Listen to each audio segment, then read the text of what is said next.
Hello, guys. This is Jonathan Munoz, and today I want to talk to you about what is coming for you. And what is coming is we're very close to the end. We're very close to start the process of selection and getting to know who is getting a residency position, who is not. Now, with this also comes the opportunity to participate in the SOAP process. And now, if you think that you are going to be participating in this SOAP process, maybe because you didn't get enough interviews or you didn't get any interview, and you think the SOAP process offers you an opportunity, a new opportunity, then let's talk about what can we do. One of the things we can do is we can redo our personal statement. We can start sending or replacing the letter of recommendations that you already have with new ones that you may be working on with your current attendings and your observerships. So it is a good time to start working or drafting a piece of a personal statement if the previous one that you had you realize it wasn't good enough. Someone told you maybe you should change something. You should have a better structure. You should change all what you're describing on your career to describe more of who you are as a person, which is one of the big mistakes that we've seen on personal statements. Lengthy personal statements that don't offer much information about you as a person, but about your qualifications, which is usually not enough to make a decision. Are we going to go for this guy or for the other ones? So the personal statement should serve to separate you from the rest. Your letter of recommendations, very important ones, because it tells more about what is tangible, what is tangible by a person that is practicing independently. And the problem that we see is that when you are asked to do your own letter of recommendation for your preceptor to sign off and to submit for you, um, the students that make their own letter of recommendations make the mistake of trying to spill out all the skills and all the knowledge and all the great cases they help resolve, or uh, the scientific interest, the research interest, and that's not necessarily what you have to um, create when you're making a letter of recommendation. The letter of recommendation has to talk about different aspects that make a person desirable. So, for example, I will be talking about um, how do I think you are as a person? Kind, um, interested in medicine, attentive, with good manners. And I will put something in that line. I will say he will always come here early and leave last, and volunteer to present cases or case reports, or volunteer to do a little investigation on a topic that wasn't clear for us in the day, or he was always able to translate for me, respecting patients communication style. um, so the letter of recommendation has to be succinct. No one reads a 2 pages letter of recommendation. No one reads, once you identify that the letter of recommendation has been written by a student and signed off by the preceptor, or once you identify that the letter of recommendation has all that is already listed on the CV, then you lose interest. Because first, you know it's fake, because we know we're all aware that there are so many programs, so many people that ask you to create your own letter of recommendation. So we're not looking for the generic, we're looking for what seems real. We're looking for someone to vouch for you on your letter of recommendation, saying basically, oh, Jonathan Munoz is a nice person. He is trustable. He is reliable. He puts interest. He works hard. He's not very smart, but he works super hard, so he won't let you down. something like that. Yes, if someone can say that with nicer words, but not going past one page, then I will take time to read that. And if somewhere in there it said that he has a good amount of knowledge of working with underserved people, with um, vulnerable populations. He has a good idea of the management of chronic conditions. He is really good at connecting with specialists in the area, as he demonstrated during my rotation. Then I will be very interested, because that's all what we want you to do during residency. Remember, this is a job position. So for a job position, we want to know that you can do what is required. These days, there's no time to hold your hand and teach you to do the basics. So we want to know that you learn the basics during these observerships.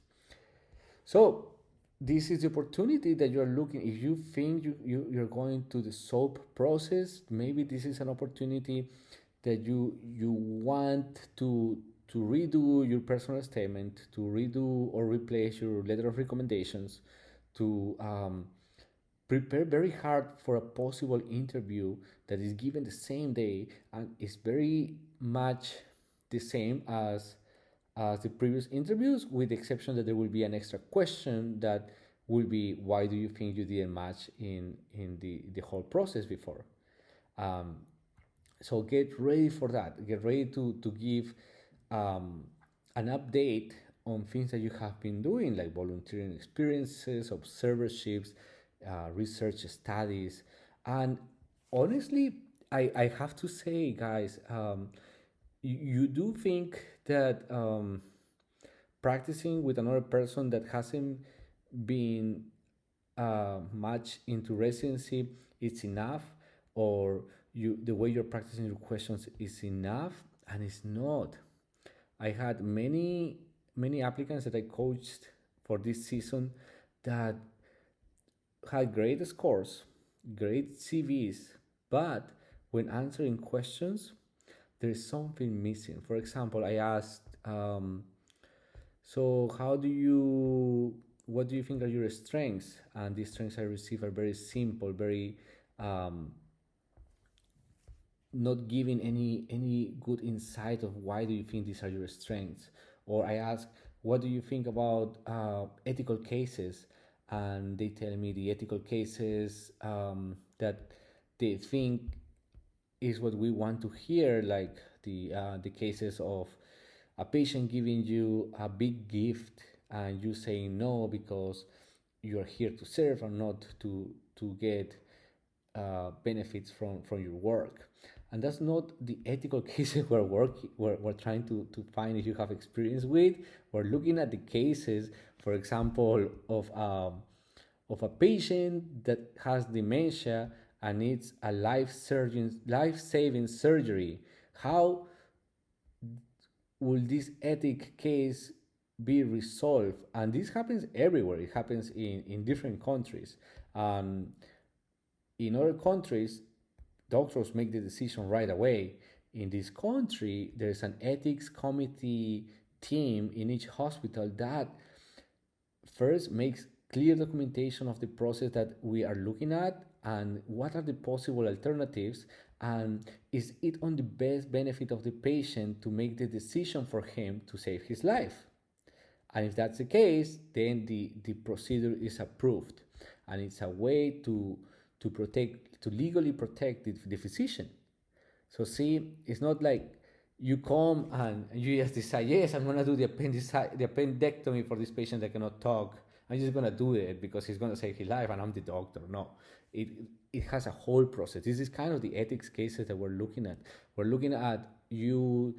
Um, if there was a tense situation with another resident before, with another medical student in your classes, what did you do? And if you say, like I heard, I I talked to her and I said we should work well in a team because that's what we're here to do, to help people. So we should be team players. And that's not what we want to hear. We want to hear your thought process. We want to hear that you sat and start thinking what happened between you two, and what are the possible triggers for this conflict, and how can you both work on it. What did you do to work on this conflict, and what was the response to that? And if response was favorable, then things work out well, and then things didn't escalate. But if the response was not favorable, in order to continue working in a healthy environment, you consulted, or you call a senior resident, or you call your one of the attendees that is working as your preceptor, and decided to share what was going on, because you wanted really to achieve a pleasant situation. You wanted to achieve a healthy relationship at work. So, and these things, unfortunately, guys, comes from practice, or from living the situation. So, um, the the real advice that you could get is from another resident, or from a person that has been graduated. And that's why all these advice, these interview preparation services exist, because it's a real service that we are providing. So if you feel that you need a new personal statement, a new letter of recommendation format, or interview preparation, send me a message through the comment section, or through the Facebook group, and we can look at what you have, and we can discuss pricing, timing, and hopefully that's something that will help your interview application, or your application for this SOAP process. So let's start discussing. I'm gonna give you a couple of pieces of the way I do personal statements, and I like to think that I'm gonna only use one page, and for this page, remember, we're talking about you presenting yourself as a good person, because we think you're a good person, right? You're probably a good person, so you have to first captivate the reader with a good entrance. And the good entrance is not a poem, it's not something cliche, but it's something a little cliche, but not old school cliche, like I went into the ER, and I put my eyes into this patient, and he looked at me, and I knew I had to talk to this person about the skin marks that he had, because it reminded me of scleroderma, and I saved his life. So that is not the way to start. The way to start is something that brings up in a timeline, or creates the entrance to a timeline of you having a desire to be into medicine for the right reasons, hopefully. So usually I like to ask you, what are the events on your early life that could have put you into residency? Like maybe your dad was very nice to the people that he worked with, and he always tried to give them advice in situations that they were living. Like, I don't know, maybe your dad or your mom was really good at advising families on how to sort depression, how to work out depression, how to work out marital problems, how to work out um, the death of a family member.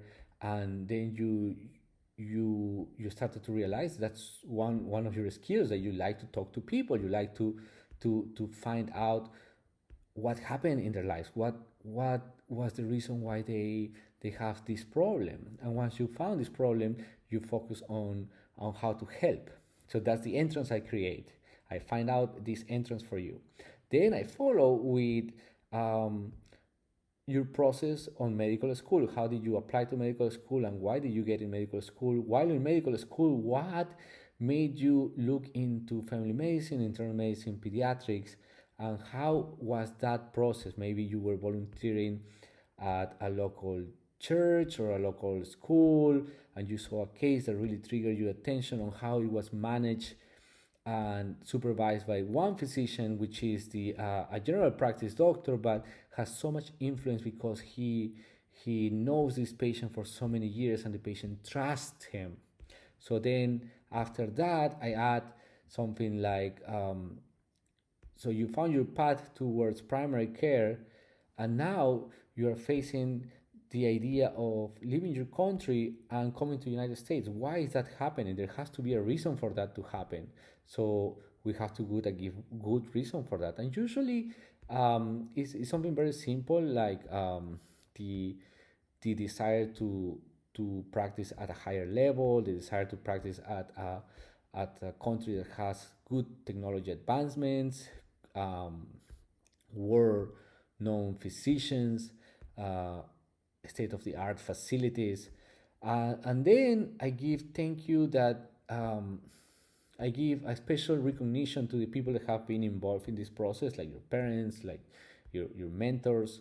And I identify them as mentors because mentors is a very powerful word in residency, in education.